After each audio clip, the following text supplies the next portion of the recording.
Mrs. Kelly was my 6th grade teacher. She had a mean Bob Dylan impression. She taught ancient Egypt as if we were all in a riverboat together, sailing down the Nile. Instead of just explaining what archaeologists do, she helped us dream up our own fictional civilization, create artifacts to go along with it, and bury them in the school playground. Then another class dug them up and made their own guesses about the traditions and rituals of our pretend culture. She sparked our curiosity, embraced our preteen quirks, and made us laugh. Chances are you have a Mrs. Kelly or two in your life as well. A teacher who ignited a passion, instilled confidence, or just really cared. Welcome to the Why Magazine podcast, bringing you ideas, stories, and voices from Brigham Young University. My name is Whitney Archibald. So often the headlines about teachers and schools are negative. Shortages, burnout, overcrowding, and underfunding. Yes, these are important problems that deserve our attention and action. But today we're going to celebrate some of the things that are going right in education through the stories of 2 inspiring teachers who graduated from BYU and went forth to teach. Wesley Morgan, a physics teacher and a finalist for the 2023 National Science Foundation's Presidential Award of Excellence in Mathematics and Science Teaching, and Natalia Benjamin, who was chosen as Minnesota's 2021 Teacher of the Year for her work in multilingual education. When students walk into Mr. Morgan's AP Physics class on the first day of school, they probably expect to snooze behind their copy of the syllabus as he drones on about expectations, policies, and routines. Nope, this is Wesley Morgan we're talking about, and this is no sit-down class. I realized if I want to change their view about what physics is, it's going to take daily efforts in just showing them. And so we just jump in and we start doing some physics. And we make it really easy. That first day, we've just got some remote control cars and we just make some simple graphs of that. In one of my classes, we make these bottles of different liquids and beads. And when you shake it up, it kind of messes with your head about how balance is. But I just want to show them, like, this is what we're going to be doing every single day. You can handle it. And even still, I had a student, we're 2 months into the school year, and I had a student last week who was like, do we do a lab every day? And I said, yeah, you've been here for 20 days now. It's all part of his master plan to get students excited about physics, and it's working. When he started teaching at Springville High in Springville, Utah, about 50 students were enrolled in AP Physics.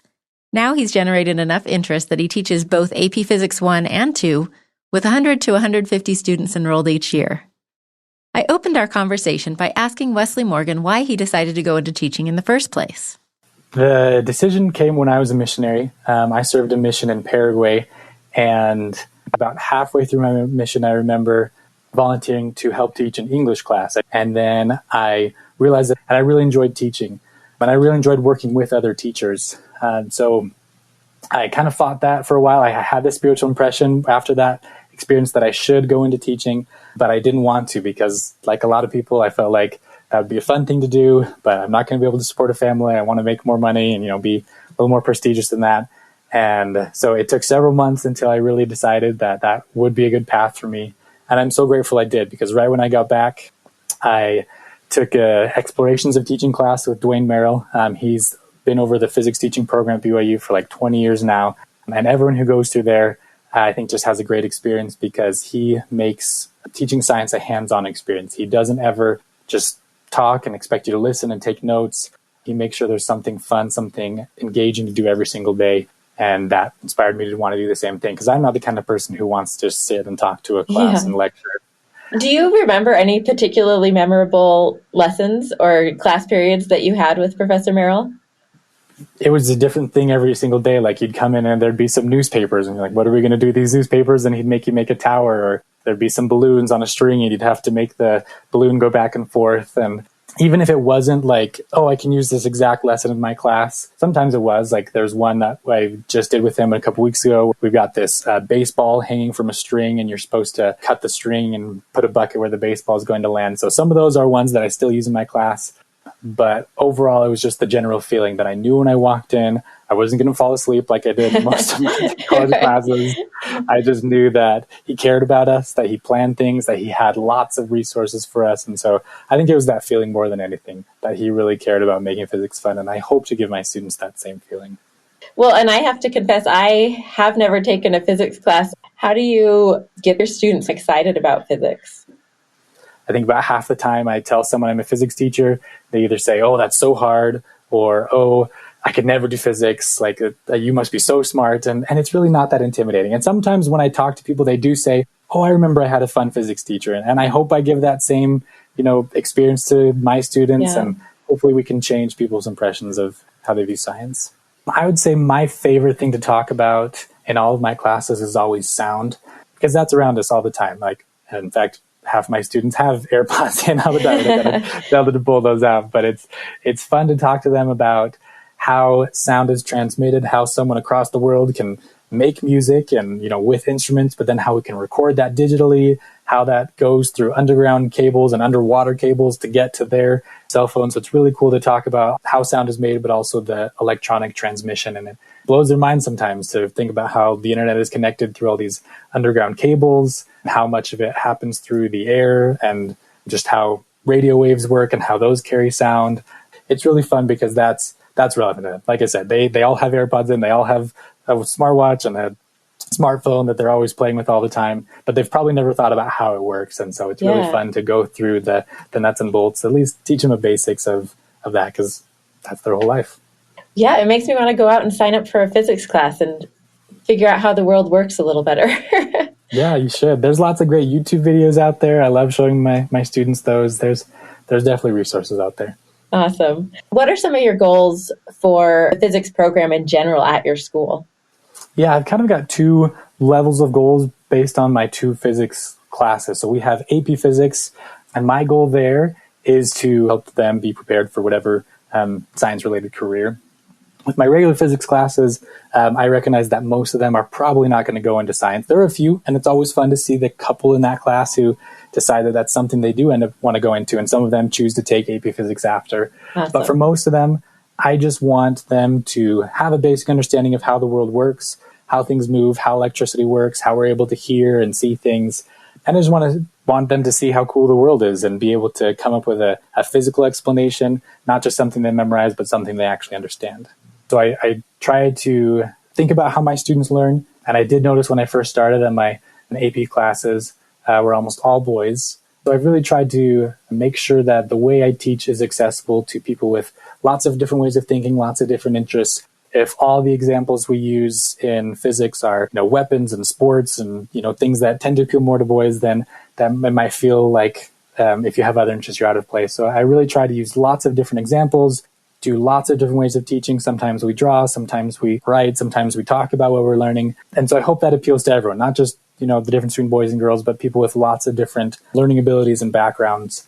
I had a girl last year who, just for fun, I had her for AP Physics 1 and 2, and just for fun, she built a trebuchet over the summer. And, awesome. And she just loved physics. And so it's really exciting to see that, even though we have that stereotype that, engineering tends to be more for boys, especially in those college classes, it's been awesome to see that there are some girls who are really excited about physics and engineering. And it's been fun to see those who are brave, who are willing to go into that class that might not have as many girls.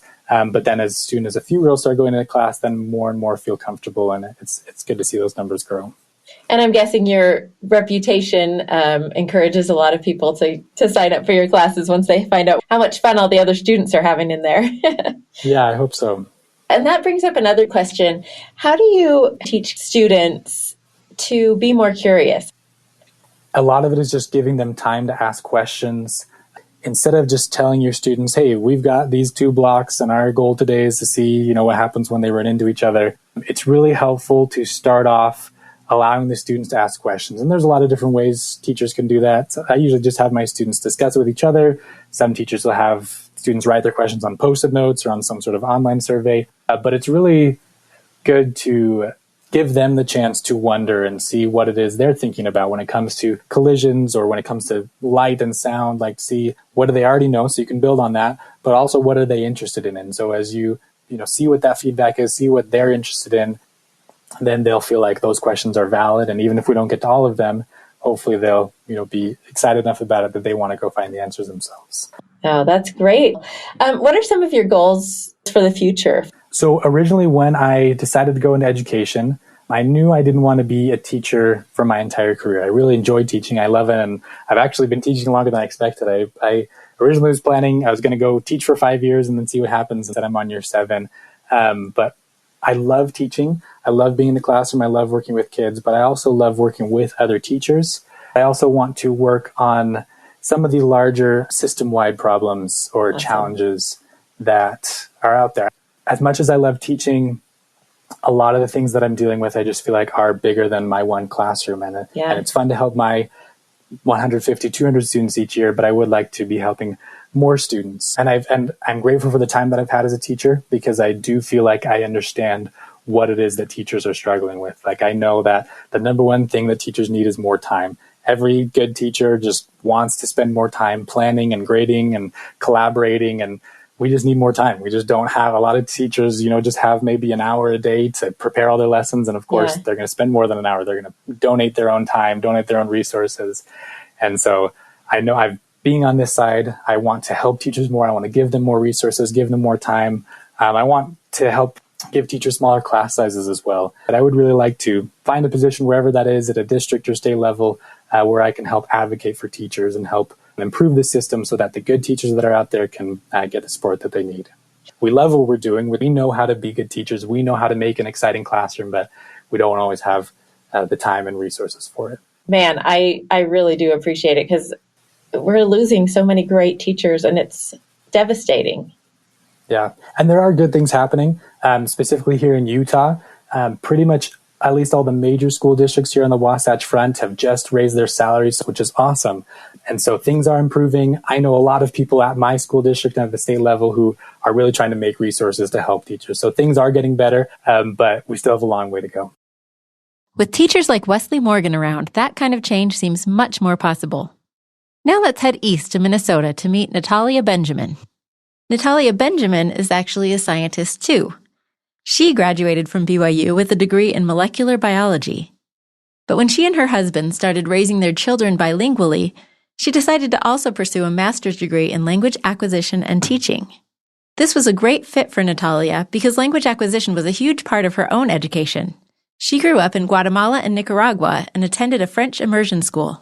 We had Spanish class once a week, and we always took other languages. So I started learning English in middle school, and then in high school, we could take other languages. So I was able to explore Latin and Greek and Russian, and just even German we did at some point. And so I just had I always had an exposure to languages. And I think that developed a love of culture and exploration of other languages and just how they work.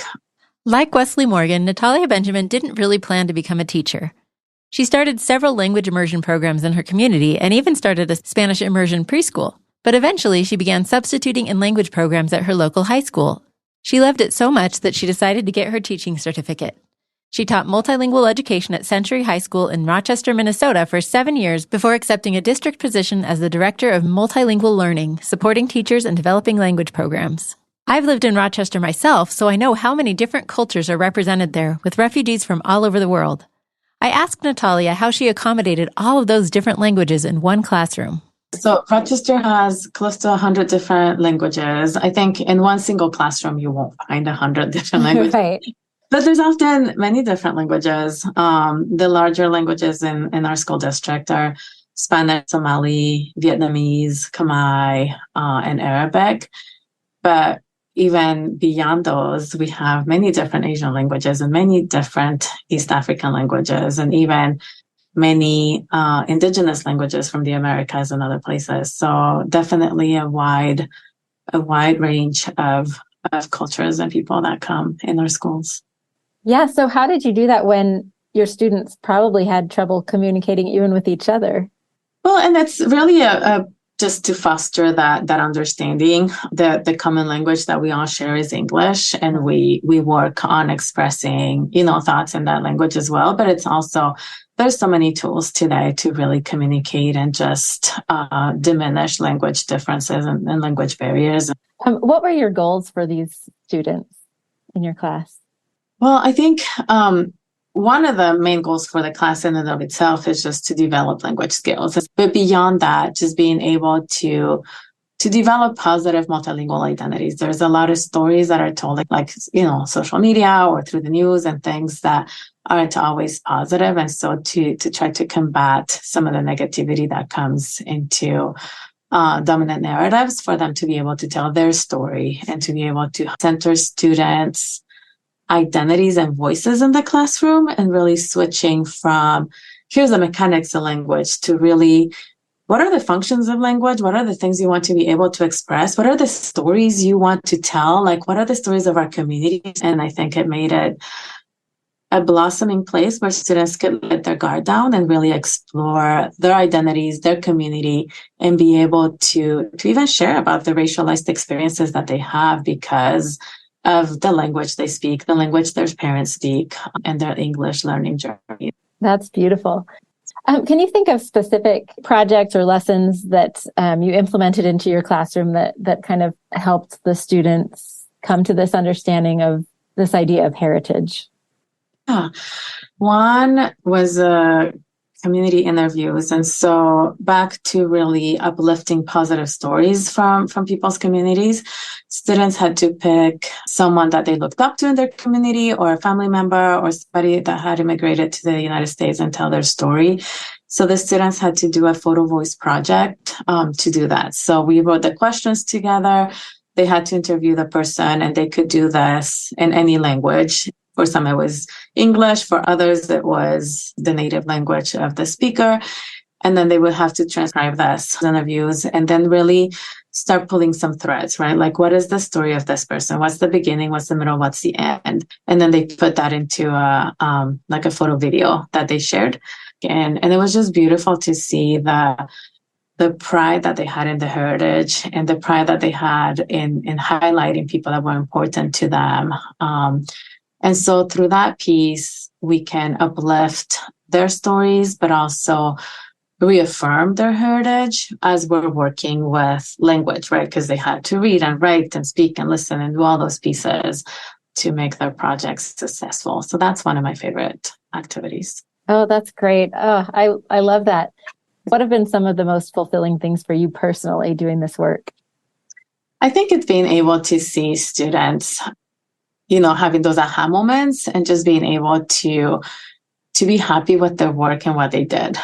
My favorite day of the year is graduation day. You can see just their smiles on their faces. They've worked really hard to get there, and seeing the family just being so excited for that day and celebrating their student. And so that's one of my favorite things. I also would publish the student stories into a book at the end of the year. And that was another thing that was just beautiful for them to open the book and be like, my name's in there and it's in writing, and just showing students that their stories matter and that they have something to say and that their voice is important enough to be in print, and that everybody gets a copy of the book and their families get a copy of the book, and just really be able to celebrate them and what they bring to our schools. That's beautiful. What do you see moving forward? Like, do you have other career goals in this field? I really just love learning. And so as I continue to do this work and I continue to support teachers and we continue to work together to really elevate the students' experiences, for me, I think long-term goals is always just being able to learn from other educators and just being able to collaborate across districts and across other people in the United States who are doing similar work, and just being able to bring just that wealth of knowledge and genius from educators together so that we can just learn from each other and be able to center students so that they can have positive learning experiences in schools. Aren't you just so grateful that fantastic teachers like Natalia Benjamin and Wesley Morgan put their time and passion into teaching both students and other teachers? And these are just two of the many passionate BYU graduates who are out teaching in our communities. Here's Wesley Morgan again. I do feel like BYU is a very special place for teachers, because I think there's so many people who went through the same path that I did, where you spend a year and a half or 2 years serving as a missionary. You love that feeling of teaching and serving people, and you want to keep doing that. And some people keep doing that in gospel settings, but a lot of us decide to serve and help people through some other subject. But it still gives that same great feeling that you're helping people, that you get to see them grow. I know that I probably wouldn't have become a teacher if it wasn't for BYU, because BYU just teaches you not to focus on learning so you can make the most money and be better than everyone else, but focus on learning so that you can serve other people and have a fulfilling life through that surface. I hope this episode has brought to mind some of the great teachers who've impacted your own life or the lives of your loved ones. Maybe we should all take a minute this week and let a teacher know how much we love and appreciate them.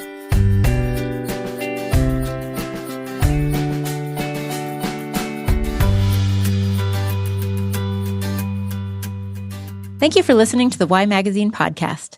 This episode was based on 2 Y Magazine articles, one about Natalia Benjamin from the winter 2022 issue called A Mile in Their Shoes by Margaret J. Sheffield, and one about Wesley Morgan from the fall 2023 issue called Resonating Lessons by Rachel Hatch Webb. This episode was produced by me, Whitney Archibald, with executive producer Jenya Palmer. Mixing and mastering and original music by Jarrett Davis.